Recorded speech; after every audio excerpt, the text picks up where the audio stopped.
Praise you, Jesus! Hallelujah! We welcome all our brothers and sisters that are joining us this morning from all over the world. I know many of you are joining us from India, Pakistan, Africa, Uganda, Nigeria, Kenya, United States of America, Australia, and different other parts of the world, from Italy, England. We welcome you this morning to River of Love Christian Fellowship. If you are ever in Malta, or if you are from Malta or from Gozo, come and join us, everyone, every Wednesday and Saturday at 7 p.m. and every Sunday morning at 10 a.m.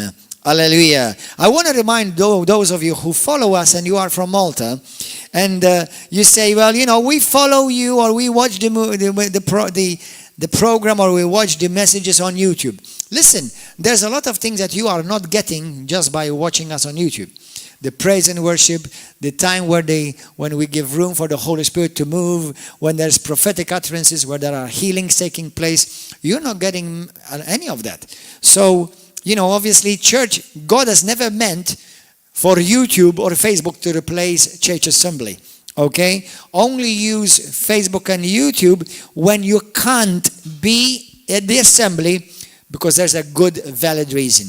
Okay? Do not think that all of a sudden, because of COVID, God has changed his mind and he's altering the plans of the church. God is his will that we still get together and not forsake the assembling of one another. Amen. And when we come together, there is power. If we are split apart, if we are separated, there's not as much power as there should be. And when we read the Bible, if you notice, every time the power of God fell, it was always when there were Christians gathered together, not each one separate. Amen? Hallelujah. Praise God. Thank you. Say this prayer with me this morning so that we will receive a fresh word from God. Say this with me. Say, Father, I thank you for your word. Teach me, transform me, and give me revelation of your word this morning. Let it change me and transform me so that I may become even more the person that you've called me to be in Christ Jesus. Amen. Hallelujah. I want us to go to the book, to the Bible. We're going to open several scriptures this morning because we're going to be talking about the prophet and how to discern a genuine prophet and a false prophet. You know, one of the things I want to begin with is with a warning of wisdom as well as of love. You know, it's been my experience ever since I've become a Christian. I've been a Christian in the Lord for about 26 years now, serving God faithfully because he's been faithful, not because I've been faithful, but he's given me the grace to serve him continually, faithfully. That for 26 years, I've seen, you know, all kinds of things in ministry and in Christianity. But one of the things that truly grieved me and hurt my spirit is how nonchalantly, as if it's nothing, how certain Christians so quickly point fingers and so quickly judge, condemn, and accuse and name call certain ministers of God and call them out as false prophets. You know, I have noticed, and I want you to listen to me with an open heart. Number one, many ministers, which some call false prophets, they don't even claim to be prophets. Amen? They don't claim to be prophets, so you cannot call him a false prophet.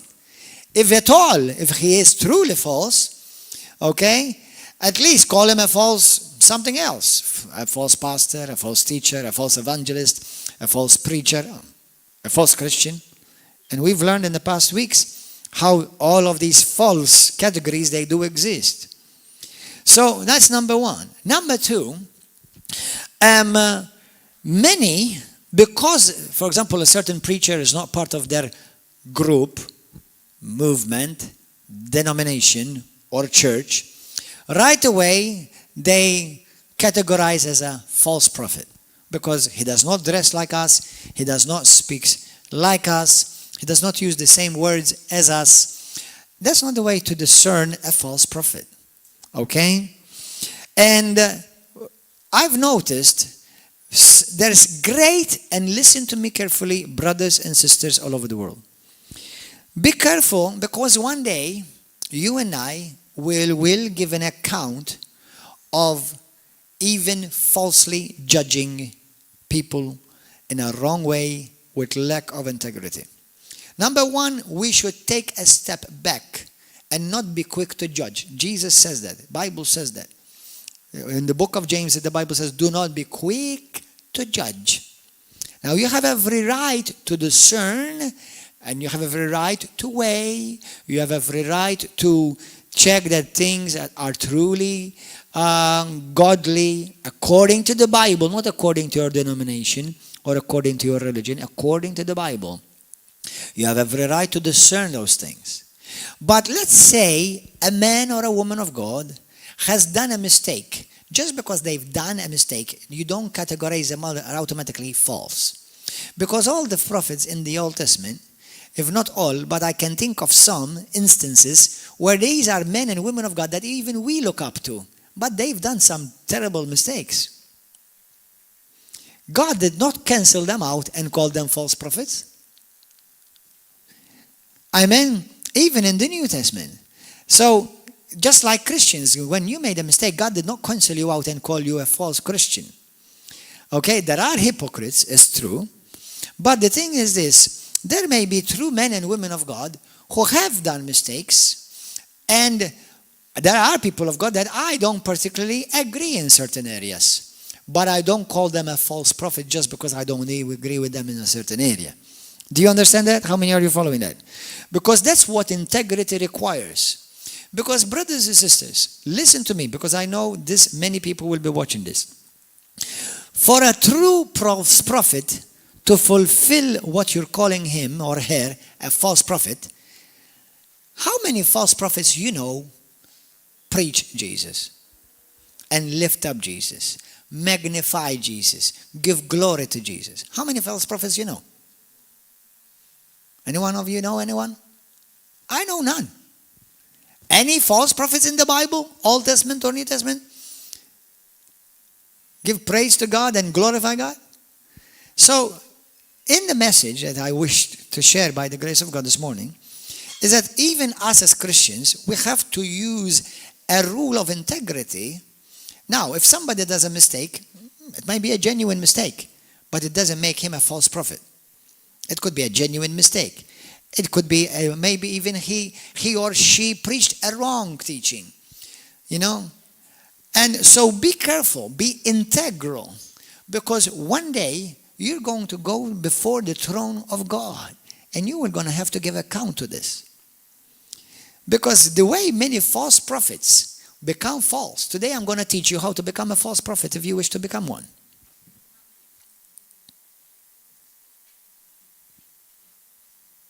And by the grace of God, we're going to learn how to mark and see and discern a false prophet. And a false prophet, most of them don't come even saying, I am a prophet. So we're going to see what the scripture says. But number one, just for us to introduce this message, just in case you missed the other messages in the past 2 weeks, let's go quickly to the book of Ephesians chapter 4.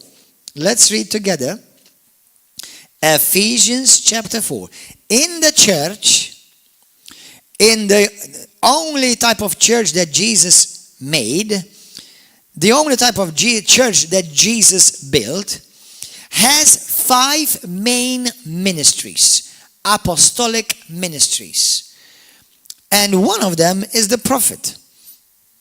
Now, there are churches in the world that very quickly they believe that there are pastors, and they do so and they do good. They believe that there are evangelists and they do good. They believe that there are teachers and they do good. But then when it comes to apostles and teachers, they reject those 2 ministries. When I have no idea how they came up to that conclusion, because nowhere is it insinuated or written that the ministry of the apostle have ceased and the ministry of the prophet have ceased.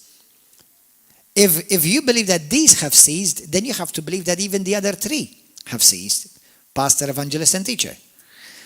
So they are either all seized or they're none of them seized.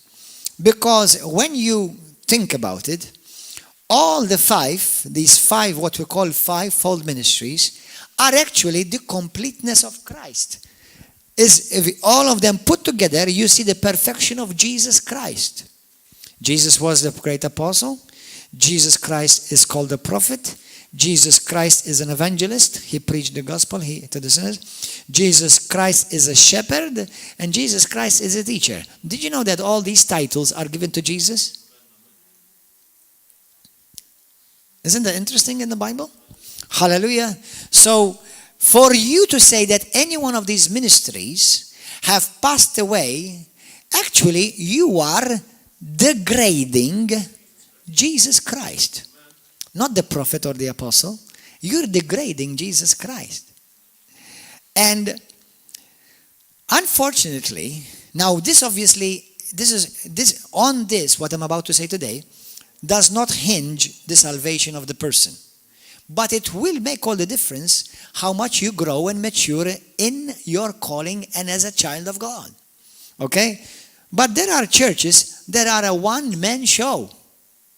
What does that mean? Meaning that the pastor does everything.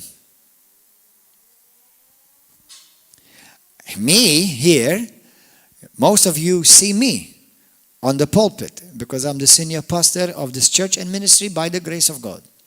Okay? But there are other ministers here, not only who minister on the pulpit, but there are many ministers here who actually take care of other ministries. At River of Love alone, we have about 23 different ministries. Don't ever tell me, any one of you don't have anywhere that you can serve God. Hallelujah. So, but apart from that, we have people who operate in all these five offices. We have pastor, we have apostle, we have prophet, we have evangelist, we have pastor, and we have teacher. All these five ministries and gifts and ministries and offices are actually found at River of Love. And they operate here. And they're serving God here. Obviously, on this pulpit, most of you see me. But behind the scenes, there's a lot of work that's going on. Hallelujah. Praise God. So, go to Ephesians chapter 4, verse 11. Verse 11.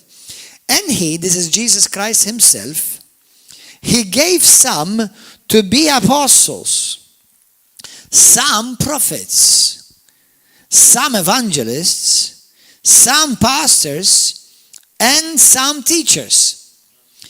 Now, their job, all of these five ministries, apostolic ministries, they are all given for equipping of the saints. That means to equip you, to grow you, to mature you, to train you.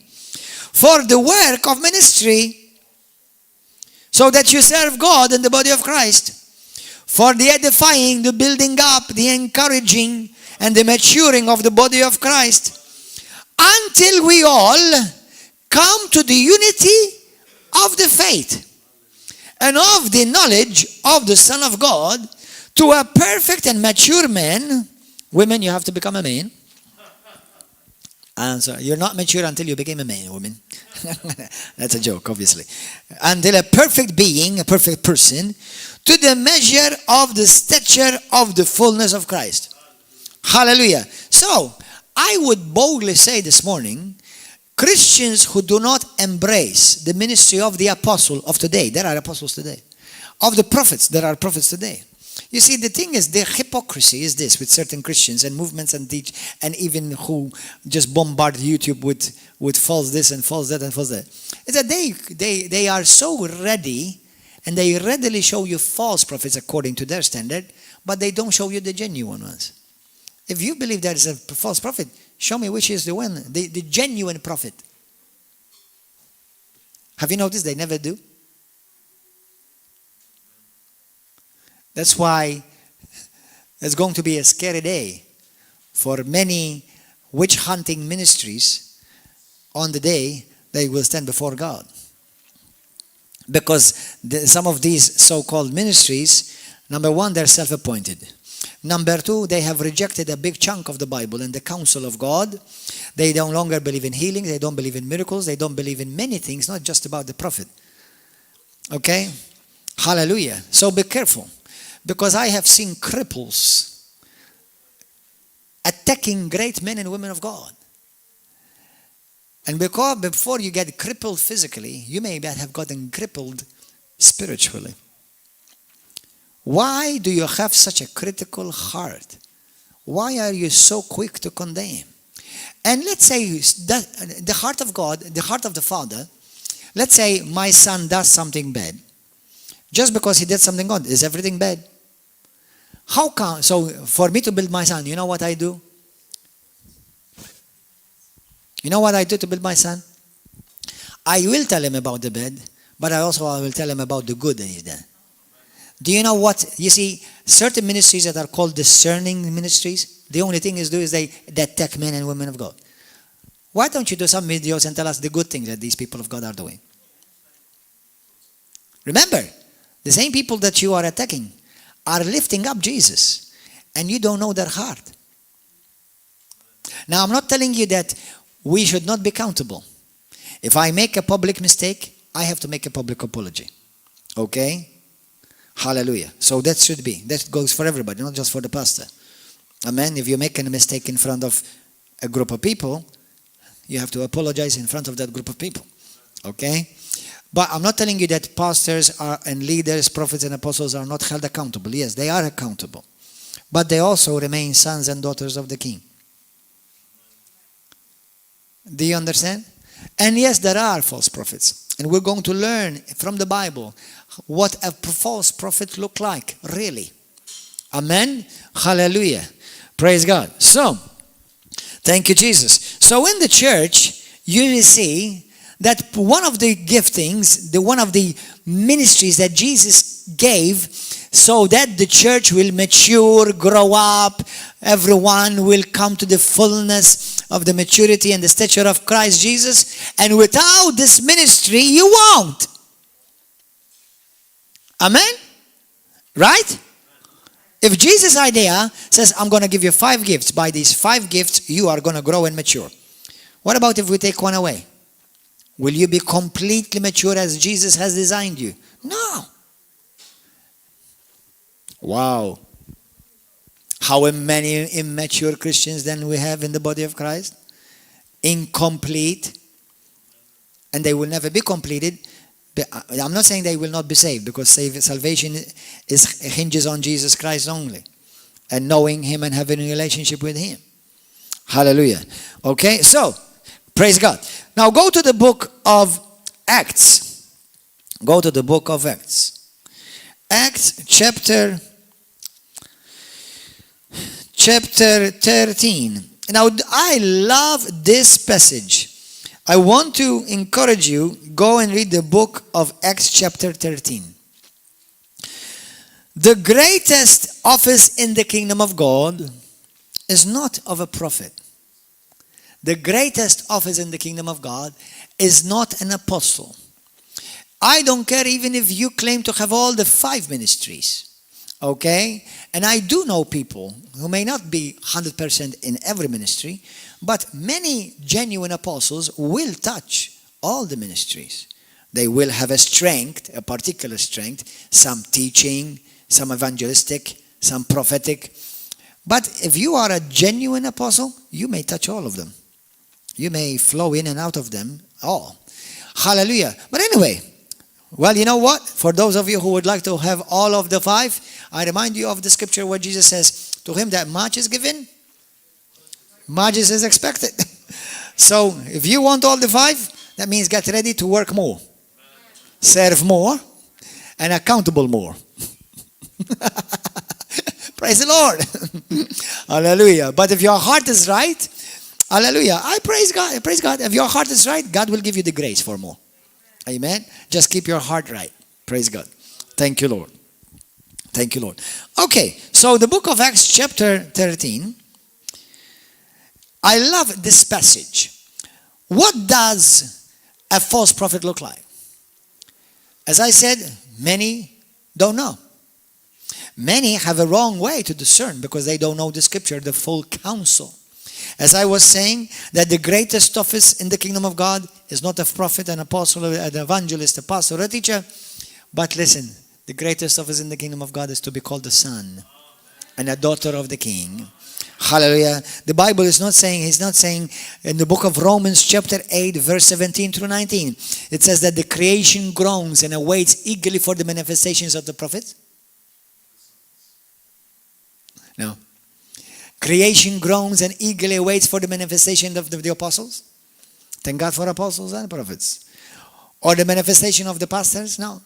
It says this, the creation groans and eagerly awaits that the sons of God will manifest and portray and reveal the glory of God. Hallelujah in Jesus' name. Say this, I'm a child of God. I already hold the greatest office that is in the kingdom of God. I'm a son of God.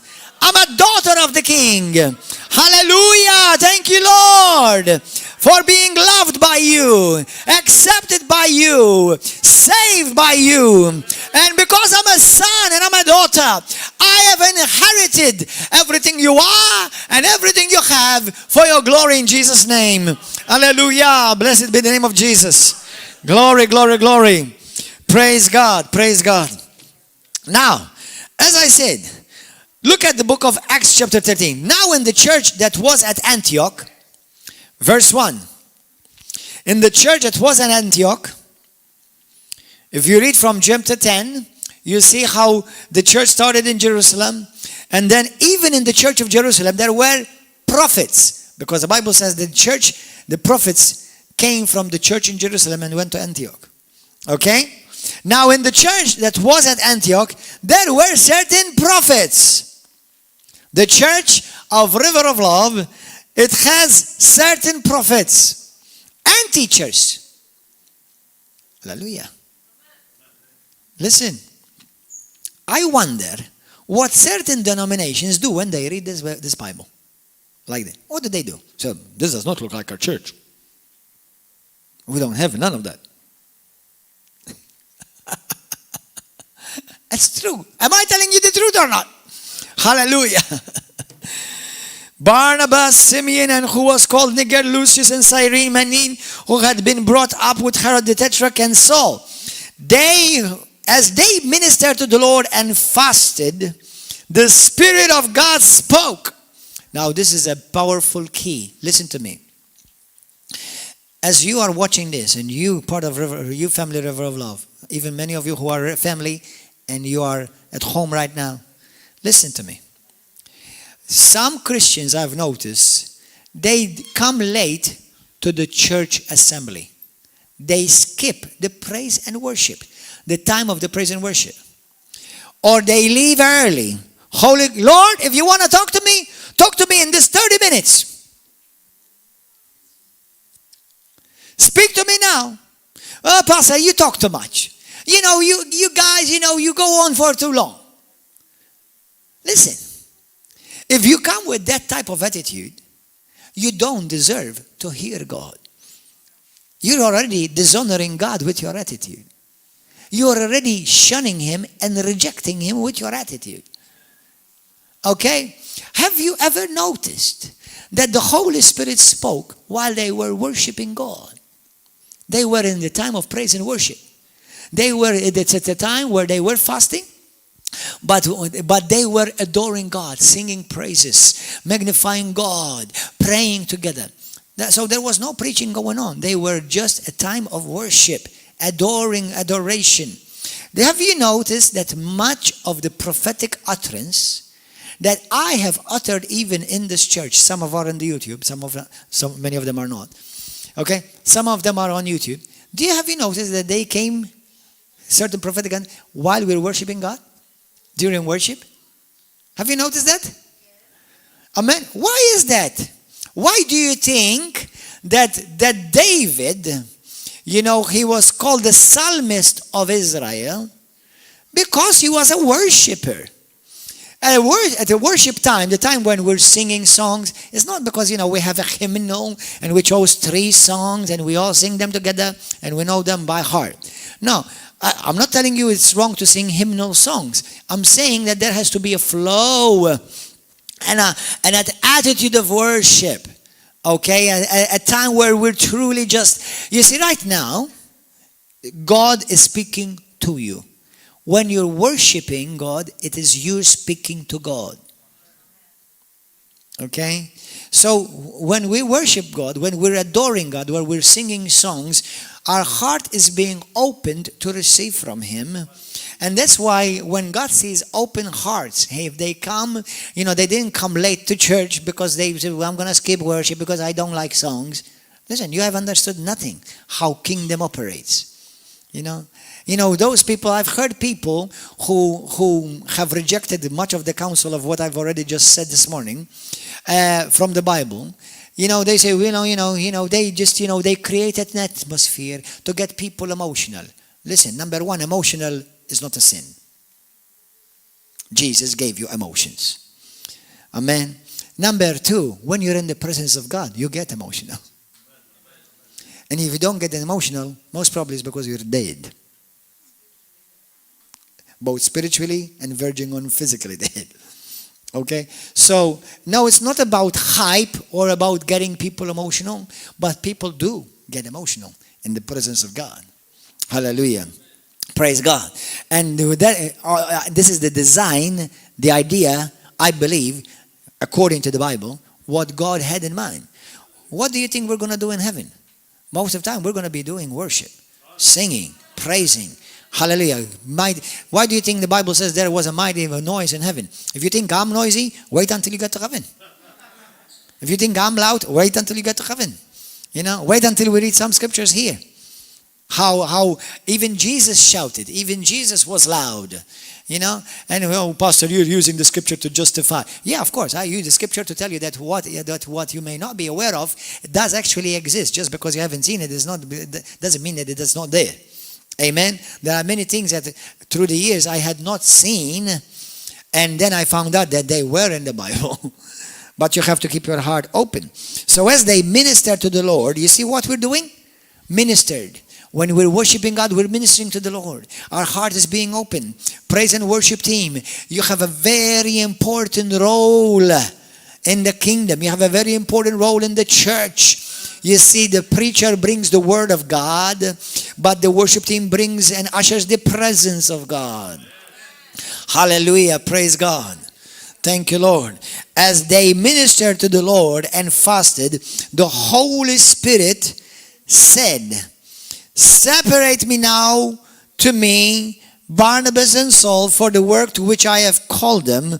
Then having fasted and prayed, they laid hands on them and they sent them away. They didn't go away, they were sent away.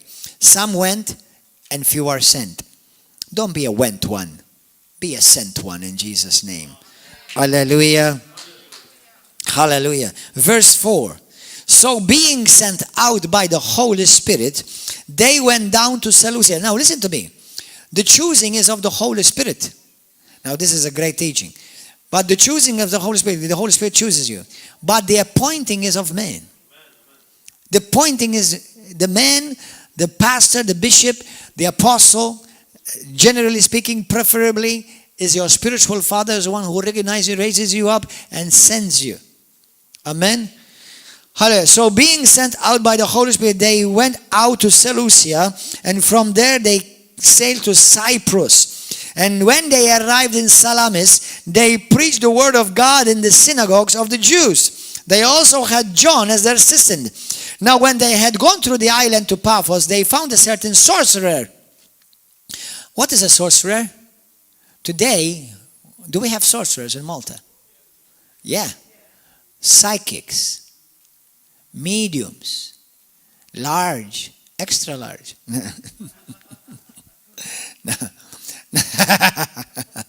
Amen. So, sorcerers, diviners. Okay? Now listen. They found a certain sorcerer, a false prophet. Now, in the message of next week, make sure you come for next week, I'm going to be telling you, but I'm just going to give you a preview. You see, some churches, one pastor said to me, He was a denominational pastor, and he was a sweet guy, but his denominations, they believe that the Holy Spirit no longer moves, healings are no longer for today. They don't believe that there are any more apostles or prophets today, so they believe have a gospel. Anyway, if they have Jesus, they're still saved, but they're missing out a big chunk. Anyway, but once I said to him, I wanted to test him not in a bad way, but to see he as a particular denominational minister, what he believes, what he's taught. I said to him, how do you recognize a false prophet? He said to me, if his prophecy does not come to pass. Ooh, baby. According to that standard alone, then we have many genuine prophets in Malta. Because do you know that many psychics say things and they came to pass? Many mediums, many palm readers, they say things to you and they come to pass. Do you know when in the book of Acts chapter 16, verse 15 through 18, Paul speaks, I'm preaching next week's message. So next week I'll preach today's message.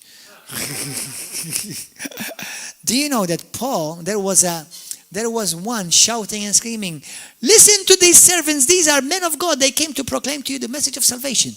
Many pastors, using only the measure and standard that false prophets, their prophecies do not come to pass, they would have easily taken her and possibly appointed her to be the choir leader. But she was a witch. Because Paul casted out the devil out of her. Now, so be careful. I know why they say that, because in Deuteronomy, the Bible talks about how a false prophet, if their prophecy does not come to pass in Deuteronomy 18, then that prophet is a false prophet. But by that standard alone, then many of the Old Testament prophets, you would not accept them as genuine, because many of their prophecies did not even come to pass in their own lifetime. And that's why I say boldly, but humbly, many evangelical churches are making a mess of this message. You don't call somebody false just because within a week or 2 or 3 days or even 3 months or even 3 years, a message has not passed. The main way to recognize a false prophet, I'm practically telling you the message right now, I can go home, is when somebody is not bringing glory to Jesus and magnifying Jesus. False prophets never magnify Jesus, never give credit and glory to Jesus. False prophets. Now, that word in the book of Acts chapter 16, we did once say, these women, these men were men of God. Wow, now we have a conflict. What do we do with that? If the Spirit of God is truly upon you. Actually, this happened to me. If the Spirit of God is truly upon you, you will discern if it is a Spirit of God or a spirit of divination. Do you know, I was in a program here in Malta some years ago. My wife was in it too. We had a divinator, or a psychic, that she prophesies a lot in Malta, actually, to tell people things that actually do come to pass. Do you know that actually the word is tfakhar. How do you say it, tfakhar? She was praising me and she was praising Mariella. How come a psychic filled with the devil can praise somebody who's lifting up Jesus? There's a diabolical game there. Because the one who praises you shuts you up.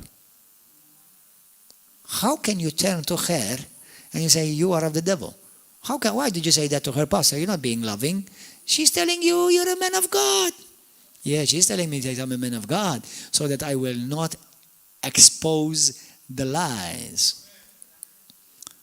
This requires wisdom now. Wisdom from heaven. That's why the Bible says, be careful when they praise you. They manipulate you now. When they praise you, they have bound your hands so that now you feel secure. Oh, okay, then I don't say, if there's something wrong, I say, no, be careful. We'll talk more about it in the coming week, in Jesus' name. But in the Bible, false prophets, number one, this particular person, she did not claim to be a prophet anyway. But in the Bible, false prophets, you will always find them fighting against genuine prophets. And genuine prophets, we've heard it from 2 Corinthians chapter 18, verse 13. What is that scripture? Micaiah. Our favorite scripture. As long as the Lord lives, I will only speak. I will only say what my God says. That's what the prophet Micaiah said. Hallelujah. A true prophet will only speak what God says. He's not there to please you. His job is to please God. He's a mouthpiece for God. He magnifies God.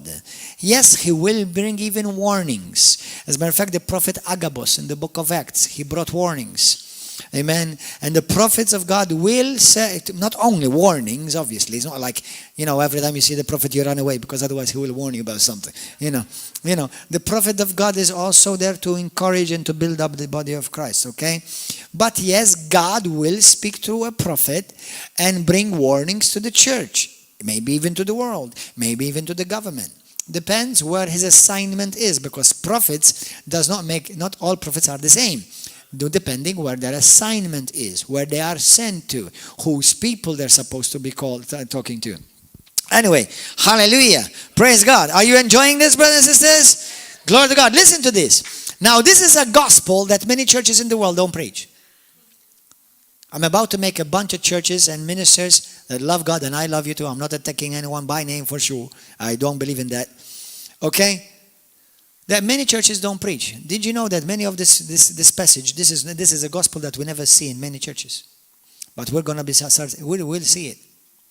Look what this is what a true man of God did. Look, when he came before let me read from verse 6. Now they had gone through the island of Paphos.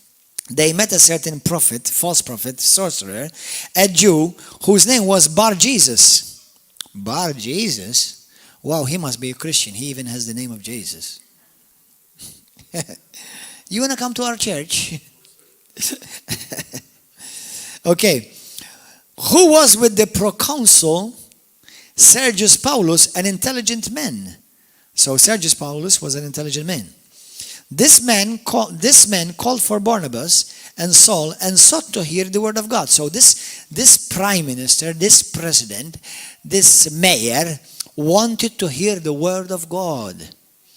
But Elymas, the sorcerer, for so his name is translated, withstood them. Look what a false prophet will do. A false prophet will always withstand the gospel. Will always come against the gospel. Seeking to turn the proconsul away from the faith. Then Saul, who also was called Paul, filled with the Holy Spirit, looked intently to him and said, "O beloved of God, He loves you. He's got a great plan for your life. You're such a blessing. As a matter of fact, I really like your name. You remind me of my master." You know why I'm being like that? Because once I saw on a sharabank in Malta, and there was, I'm sorry to say this, I'm not going to say names, but there was a Catholic priest, and you know what he said to a vile person that he was hindering the gospel on TV? He told him, "God loves you anyway. You're still going to go to heaven because you're a good person." As a matter of fact, you know what he said to him on TV, on national TV? I have the recording. He said to him, "You don't even need to believe in God," because he said, "I don't believe God, I'm an atheist." And he was trying to ridicule the gospel. And I was there. And this priest from Rome said to him, "He is loved by God." Oh, it's true. He didn't say he's loved by God, but it's truly that God loves everybody. But it doesn't just mean that everybody will be saved. Okay? He said, "But you will still be saved because you're a good person." You're a good person. He is rejecting God and the gospel nationally in front of TV.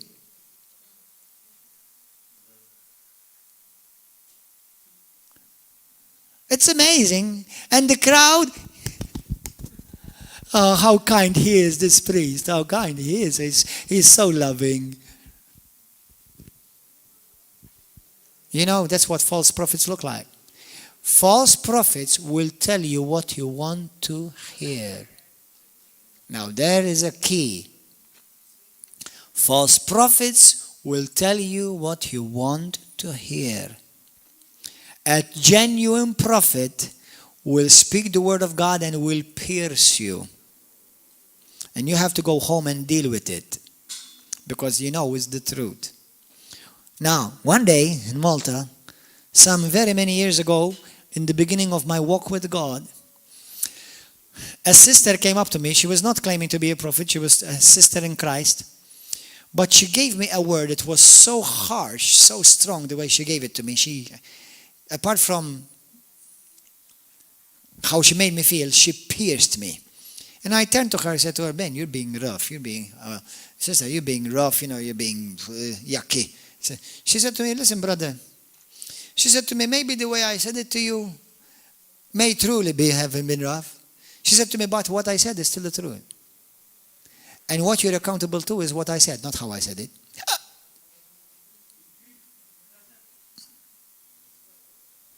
I'm not telling you that we should not be loving when we can be loving. Okay? But telling the truth already is already be loving. Even telling the truth is you're already being loving. Because it's the truth is that will set you free. Amen? So listen, be careful, because many miss God because they're looking for a, cookie cutter, nicely sugar-coated message. Listen, a man of God may not always speak sugar-coating, but he will always speak the absolute truth. And you, before God, are not accountable to what kind of package that message came through, but the fact that the truth came. And you are accountable to that truth that came. Whether it came in a nice wrapping, in a bad wrapping, with sugar coating, or with sour cream. Okay, it doesn't matter. Hallelujah. So a man of God, a woman of God, anyone who is sent as a true prophet will speak the truth without compromise in Jesus' name, because he fears God. And anyone whose heart is inclined to the truth, they will look and they will love the word of God. I made a quote last night on my Facebook page. It says this. You do not deserve to know the truth until first you begin by hating lies. Let me tell you, brothers and sisters, ministers, pastors, apostles, teachers, everywhere in the world, wherever you are, you do not deserve to know the truth unless you first hate lies. And God knows the condition of your heart, whether you truly love the truth at any cost, at all cost. Hallelujah. Praise God. Now, I'm not telling you that you have to be arrogant, obviously, but many people confuse arrogant and bold. Jesus was bold. John the Baptist, listen, if there is a prophet that me and you should imitate, is John the Baptist. Why? Jesus said he was the greatest of all the prophets. And so if Jesus qualified him to be the greatest, well, let's see what kind of prophet he was. How did he operate? Go and see how John the Baptist spoke. Many of you will not go to his church. Man, he is rough. He's shouting. He's screaming. And I don't like the way he's wearing either. His fashion is outdated. And guess what? God may send you somebody like John the Baptist. And because you've judged it from the package, you miss God. And God will hold you accountable to that. Hallelujah. Go and check. We're going to see how John the Baptist preached. So then Paul says, now I've never seen this in any church yet. Although I must say, I must say, there is a prophet that I do like to watch. I'm not saying that I worship him or I honor him greatly. That a false prophet came to his church to test him. And he did this. This is the only time I've ever seen it happen. But I don't see this happen in any church in anywhere. Has anyone ever seen this? Anywhere. Paul said to this false prophet, "Oh, full of deceit and all fraud, you son of the devil, you enemy of all righteousness, you will not cease perverting the straight way of the Lord? So the true prophet of God will always preach the straight way. And now indeed, the hand of the Lord is upon you, and you shall be blind, not seeing the sun for a time. How many churches have you seen this happening? How many ministers of God have you seen this happening? Well, Pastor, you're telling me that men of God can curse? Well, listen, he did not. What did he do? He judged him, brothers. He brought the judgment of God over him. Is this in the Bible? Is the Bible the same yesterday, today, and forever? Is Jesus the same yesterday, today, and forever? Then listen, it's time for men, true men and women of God, to rise up and judge, bring the judgment upon people that have hindered the gospel. And I believe that's happening even in our nation. God is stripping them and bringing them one by one. Hallelujah. People that have hindered the gospel. Amen. Hallelujah. In Jesus' name. And immediately a dark mist fell on him, and he went around seeking someone to lead him by the hand. Then the proconsul believed. Do you know, this week I have the wonderful privilege to tell you that one parliament person in parliament and in government, I went to him with another sister, and I went to preach to him for about 45 minutes. And I said to him, I come to you as a prophet of God. Don't look at me as Gordon John Manchè. I am here to speak the word of God to you. And he listened intently, and he repented. He accepted Jesus Christ and prayed with us to, hallelujah, to receive salvation this week in Jesus' name. This week, hallelujah, it was powerful. I'm glad I obeyed God, because it was on my day of rest and I still went. It's true. Hallelujah. We serve a wonderful God, brothers and sisters. We serve the living God. Amen. And we have nothing to fear. If we truly fear God, the Bible says we will stand, and we will not be afraid to stand before anyone. Hallelujah. Then the proconsul believed when he saw what had been done, being astonished at the teachings of the Lord. I want to see churches operate in this. Do you want to see ministers operate in this? Hallelujah. If you call yourself apostolic church, operate in that. In Jesus' name. Hallelujah. Praise God. Now, the prophet, Matthew chapter 3, verse 3. Look, John the Baptist. We're going to look at a couple of scriptures and we'll pray. Hallelujah. Look at this. Thank you, Jesus. Look what John the Baptist says. For this is he who was spoken by the prophet Isaiah, saying, the voice of one crying in the wilderness, prepare ye the way of the Lord, make his path straight. Hallelujah. John the Baptist, what did he preach? He preached the narrow way. He preached the straight way. That's why, listen, brothers and sisters, now I'm about to step on some toes with love. Many of us come from a Roman Catholic background.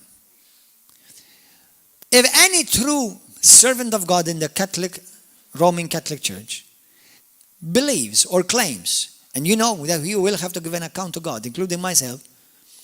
If you want to be a true man of God, no true man of God preaches Mary. No true prophet of God or true pope or true bishop or true priest or true nun preaches Mary. I didn't say they do not believe in Mary. I believe in Mary too. And I love Mary, the mother of my Lord and Savior Jesus Christ. And I honor the woman because she gave birth to my Savior. Her ministry is complete. She obeyed God, and she's enjoying the glory of heaven today. But I don't preach Mary. I may mention her because she is obviously in the Bible, but Mary being preached is not part of the gospel. The gospel is Jesus. That's it. The gospel is Jesus. So when you have servants, even priests, or maybe charismatic leaders in the Catholic Church, they come and tell you, let's go to Medjugorje, let's go to Lourdes, or let's go to somewhere else. Let's pray the rosary. That's 50 times lifting up Mary, only 5 times lifting up God. Okay? Hallelujah. And let's ask Mary to pray for us. Let's ask Mary to intercede for us. Listen, let me tell you something. That is not the gospel, number one. The apostles never preached it. The prophets never preached it. Peter never preached it. I say that to Roman Catholics because you believe that he's the Pope. Peter never preached it. Okay? And Jesus never preached it. Why are you preaching it? And did Mary preach it? No. The Bible says that even Mary went out with the apostles and preached the gospel in the book of Acts, chapter 1. So, Mary is not preached. Mary, we were mentioned as part of the story, but we don't preach Mary, we preach Jesus Christ. And we don't preach that Mary helps us in any way or she intercedes for us. In the Catholic Church, do you know in the Catholic Church, brothers and sisters, there are over 11,000 saints that you can pray to. Because Jesus is not enough to Roman Catholics. I'm sorry to tell you the truth. Challenge me with the Bible. I'm telling you, sorry. Well, we don't say that. We just ask them to help us in our prayer or to pray with us. But what do you mean? They're in heaven. How can they come to pray to you? They don't even know you exist. If they are in heaven, let's hope they are. And I'm not telling you that I don't wish them they are, because I wish everyone to be saved. Okay? All I'm saying is that the preaching of the gospel, the message of the prophet, a true messenger of God is Jesus Christ. Not Mary, no saints, no patrons, Jesus Christ. Him alone and Him crucified. That's the only message that the apostles preached. That's the only message that the prophets of God preach. Hallelujah. Glory to God. In the book of Acts chapter 13, we just read that the apostle Saul, operating as a prophet, because he was also a prophet in the Bible, he says that he preached that this man is diverting, corrupting the straight way of the Lord. We as people of God, we must preach the straight way of the Lord. Amen? Hallelujah. Matthew chapter 7, verse 13 to 14. The Bible says that we preach the narrow way of the Lord. Well, Pastor, you're a bit narrow-minded. Hallelujah! I am preaching the narrow way of the Lord. If you want to preach the wide way, look what the Bible says. Look what Jesus says. Matthew 7. Hallelujah. Matthew chapter 7. In verse 13, 14. Look what it says. Enter by the narrow way. Read it, boys. Matthew chapter 7, 13. Enter the narrow way. So we must preach the narrow way. For wide is the gate and broad. What is broad? Is the way that leads to destruction, and there are many who go in by it, because narrow is the gate and difficult it is the way that leads to life, and there are many and there are few who find it. So, brothers and sisters, a true man of God, a true messenger of God, a true prophet of God, they will preach the narrow way and they will preach the straight way. That's why I'm telling you, I'm sorry to say, I'm sorry Catholics. I love you, but I'm sorry to tell you the truth. In a sense, I'm not sorry because the truth is the truth. Okay? Your religion is preaching a very difficult way. You have to go to this saints, you have to go to this patron, go talk to the Pope of the one before. What the heck? What kind of gospel is that? That's not the gospel of Jesus Christ. That's the gospel of Rome.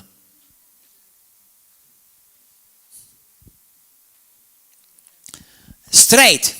From here to Jesus. Not from here to Mary. And to his brothers. And to the patrons. And to the saints. And then to Jesus. Man, that's not straight. That's like... That's why you ask a Catholic, are you saved? I'm not sure. Have you arrived? I'm still getting there. It's very straight. Here to Jesus. As a matter of fact, Jesus now is here. Ask a Roman Catholic, anyone you want, including priest. Are you saved? Well, I'm trying. Oh, trying for what? You're trying. Then you're never going to get there if you're trying.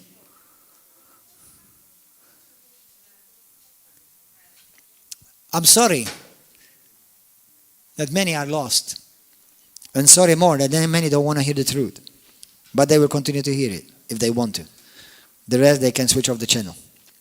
Hallelujah. You have every right. They preach that only Jesus Christ is the way. John chapter 14, verse 6, we all know the scripture. It says, Jesus says, I am the way, the truth, and the life. No man comes to the Father except through me. Hallelujah. I love this scripture. Look at this. In Acts 4, go and look at it. Look 4. Acts 4. Muhammad cannot save you. Allah cannot save you. Buddha cannot save you. Confucius cannot save you. Religion cannot save you. Mary cannot save you. No saint or no patron cannot save you. The message of the prophets is one. Jesus Christ. Hallelujah. Acts 14:12. Look what the prophets and the apostles preached. Nor is there salvation any other, for there is no other name under heaven given among men by which we must be saved. Hallelujah. Acts 10, and I love this one. Acts 10, go there. Acts 10, 43. Look at this scripture, brothers and sisters, how beautiful this is. Are you a prophet? Are you called to be a prophet? Then this is your job, look. This is how you discern a true prophet. 43. To him, all the prophets witness. If you're a prophet in the Catholic Church, in the Protestant Church, in the Orthodox Church, in the Evangelical Church, in the Pentecostal, Apostolic, or Charismatic Church, if you're a true prophet, you're a witness. That means you give witness to only to Jesus. All the prophets give witness to Jesus. I don't preach any other. And if I do, poor me, because I will be damned. And anyone who preaches a different gospel, Galatians 1 verse 6 to 9, will be damned, will be cursed. The only gospel that Jesus ever preached, and the only gospel that Jesus ever sent anyone to preach, is Jesus Christ, him crucified, risen from the dead, and alive forevermore today. Hallelujah. And whoever believes in him have his sins forgiven. Hallelujah. Listen, to him all the prophets witness that through his name, whoever believes in him will receive remission, the washing away of sins. Do you believe in Jesus Christ today? Are you watching this message? The Lord is speaking to you. Listen, forsake idolatry. Whether it's Catholic idolatry, Roman idolatry, American idolatry, preach Jesus. Focus upon Jesus. Well, Pastor, I'm afraid if I don't pray to Mary, I may sin. Listen, you will sin if you pray to Mary. You will sin if you pray to saints. Because that is not gospel preaching. That's not Bible. That's hogwash Roman tradition.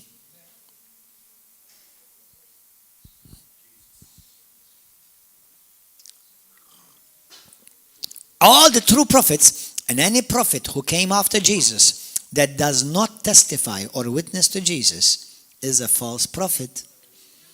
Beloved friends, Muslims, any prophet that does not testify or witness of Jesus is a false prophet. All prophets before Jesus, all prophets after Jesus, they must witness, testify of Jesus Christ.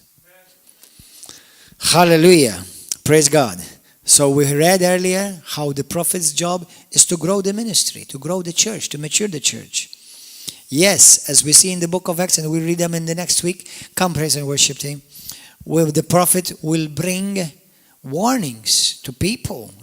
Now listen, be careful of that. Anyone who is called to be a prophet, and I do believe there are among you who are called to be prophets, that you don't end up being the doom and gloom prophet. I mean, the only time that you ever speak is when you have something negative to speak. That's not called being a prophet. That's called being critical. You don't need an office to do that. That's called being carnal. And a heart full of jealousy, deceit, and deception. Now, okay, so be careful, because what some people call discerning, what they do have is a spirit of criticism, not a spirit of discernment. Amen? So be careful of that. So, but, hallelujah, yes, if God gives you a word, pray about it first. Check the Holy Spirit, check the scripture. Is this going to build? What about if it's a warning, Pastor? Well, listen, if it's a warning, it is actually a message of love. Because what about if you see somebody, I'll give you an example. You're driving on the wrong side of the road, and I tell you, brother, stop it, you're going the wrong direction. Traffic is coming, you're going to be smashed. Now, somebody may say to me, shut up, mind your own business. Bang! Smashed. Oops. Pastor, what, can you tell me something positive? I like positive. We have a political system in Malta that we've gotten this kind of wave recently, especially since a bunch of godless liberals got into power. They said, we just want to speak positive. No, we want to speak the truth. Now, I'm not telling you that I'm not against positive at all. I'm just telling you that the truth surpasses being positive. Sometimes, to be truthful, you have to tell you, listen, brothers, there's a virus in your body. Oh, I don't want to hear that. Don't tell me anything negative. Well, listen, let me give you the positive. It can be healed, but we need to cure it. Okay? So, don't fall under the deception of the political air, even in Malta and some nations. We don't want to hear negative. No, negative is needed to be heard if it's going to help you correct some area in your life. Okay? But a true prophet, just like if you look at the book of Acts in the prophet Agabus, I may bring you a warning, if it is from God, but I will tell you how to come out of it too. That's what you can do to escape that or to prevent that thing. Okay? So, hallelujah. Praise God for the truth of the word of God. Thank you, Lord. Now, since many false prophets come up, and the Bible warns us about many false prophets, and I'm going to finish with this. In the book of Matthew 17, go there quickly. Matthew 17. Boys, I want you to see it. Matthew 17. Did you enjoy this morning? Amen. Matthew 7, verse 15. Matthew 7, verse 15. Look what Jesus says. Beware of false prophets. Yes, you must be aware of false prophets. But how do you recognize false prophets, Pastor? Listen. False prophets come in sheep's clothing. Now, I do believe there are false prophets on certain pulpits, but Jesus warns of the many false prophets that have come out from among the sheep. They are clothed, not in shepherd's clothing, they are clothed in sheep's clothing. But inwardly they're ravenous wolves. You will know them by their fruit. How can somebody, now if anyone is interested to become a false prophet, I'm going to give you the formula how to become a false prophet. Hallelujah. Good luck. Listen, number one. In the book of Matthew chapter 24, from verse 10 through 12, Jesus says how you become a false prophet. Go there, read it. Let's read it because I know some of you would like to read that. Matthew 24.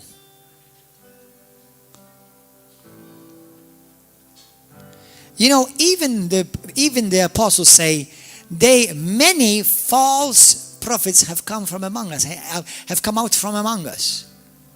The apostles knew that. So at one time they were with us.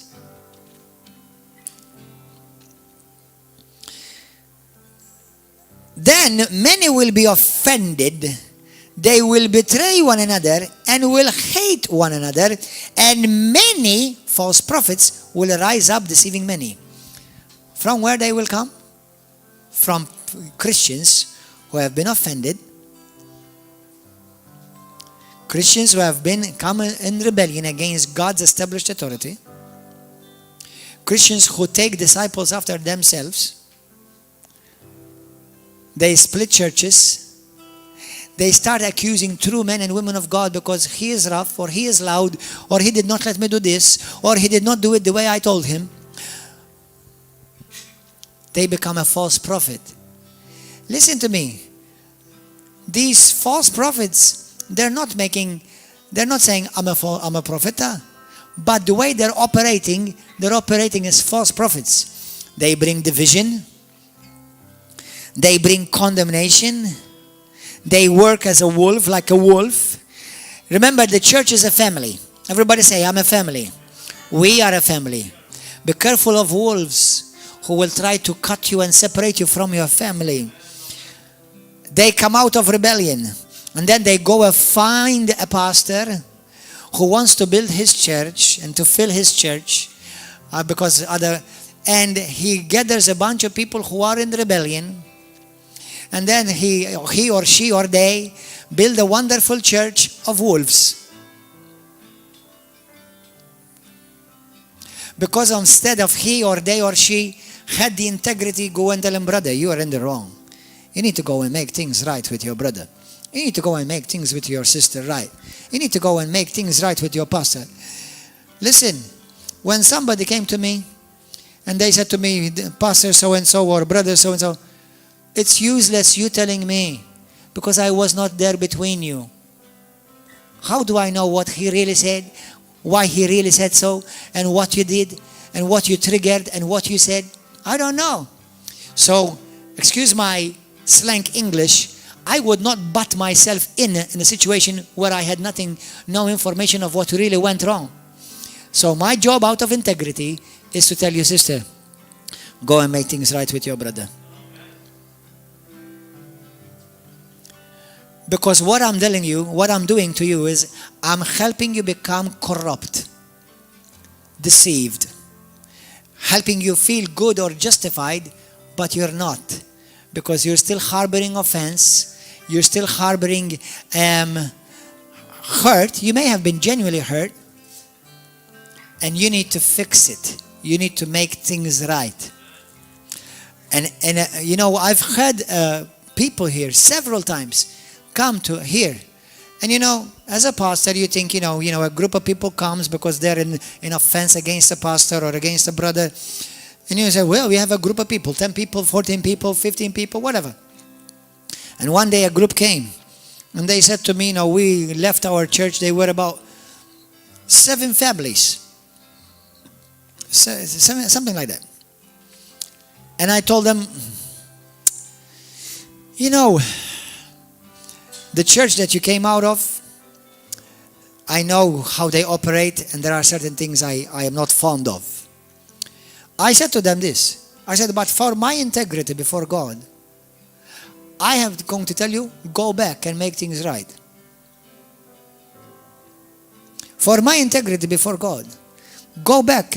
Don't try to come here so that I will pet you and, you know, put some diapers on you and I will try to heal your wound. All I'm doing is just, I'm not healing your wound. Your wound is going to remain there until this is. And many people who left churches like that, they think they've got things solved and they've got nothing solved.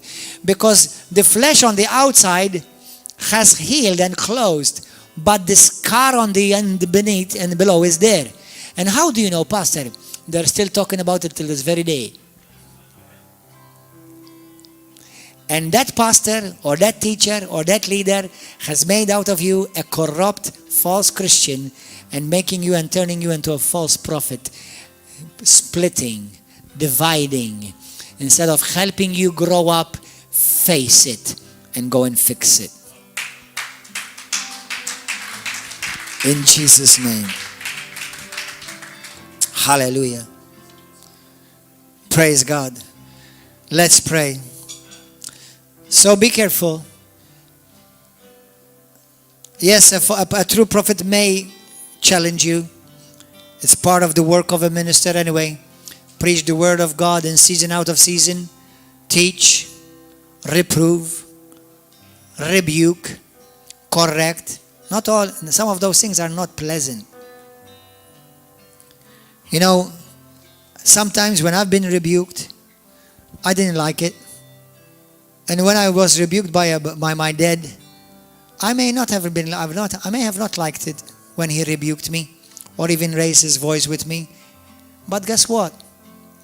I deserved it. And he did his job as a father. If I did something wrong and he rebuked me, he did his job. Whom God loves, rebukes. A father rebukes a son. A father rebukes a daughter. Not for nothing, because I don't go around rebuking people for nothing. Okay? But listen, if you've done something wrong and then you did it again, and you did 2, 3, listen, I may tell you once, I tell you twice, there are 3 steps. Teach, reprove and rebuke. Rebuke is one of them. Many of the Christians of this family I've never rebuked. But if I've ever rebuked you, God is giving you an opportunity to grow and mature. And if you handle it right, you will be promoted. A sister in the Lord this week, 2 weeks ago, she said to me, Pastor, you said something to me and it really, you offended me. I was hurt.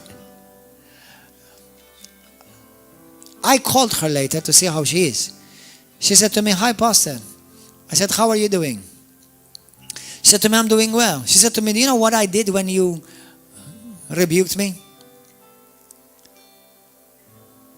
And she said to me, you were right to rebuke me because of what I was doing. I was putting you, the pastor, in a very bad situation. She said to me, you know what I did? I went and watched your videos so that I will face it and I will overcome it and not to fall to the flesh, not to go to the flesh. She dealt with it. We met, we hugged, we prayed. She was blessed. And I will always tell that story because out of that came something beautiful. You see, I thank God she didn't go to some pastor. Oh, the pastor rebuked you, Mela, come to our church. Don't worry. We will do some cosmetics upon you, but let you deal, But every time you think of your pastor, you will still continue to have, your spiritual father still have remorse, resentment in your heart. You'll say, don't worry, we'll help you mimic saying, I'm doing well, but on the inside you're being eaten.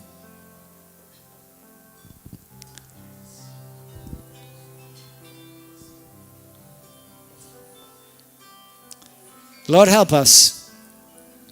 Let's pray. Heavenly Father, Lord, if we have sinned, if we have missed it in some area, forgive us. Forgive us, Lord.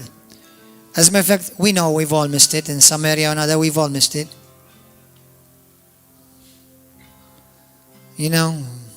But there is your mercy and there is your grace. Those who have hurt us, we forgive, we release them, and we bless them. And I am asking you, Lord, today, both for myself and every one of us here, and everyone listening to this message on YouTube or Facebook, that you will give us the grace and the opportunity to make things right, because this is what honors you. This is what helps us mature. Jesus, help your church, help your bride, and help each one of us to come to the maturity in Christ Jesus. Hallelujah. If you are here today or here on YouTube or Facebook and want to accept Jesus as your Lord and Savior, would you say this prayer with me? Say, Heavenly Father, thank you for your Son, Jesus Christ. Thank you for teaching me. Thank you for training me. Thank you for discipling me. Thank you for stretching me. I recognize more and more how much I need you, Lord. I need you in my life more than ever before.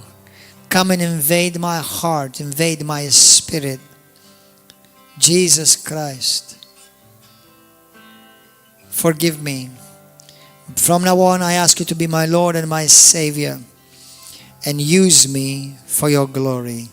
Today I boldly declare I'm a child of God. I'm saved, born again, washed with the blood of Jesus Christ. And today my name is written in the Lamb's Book of Life. Thank you for hearing this prayer, Lord, in Jesus' name.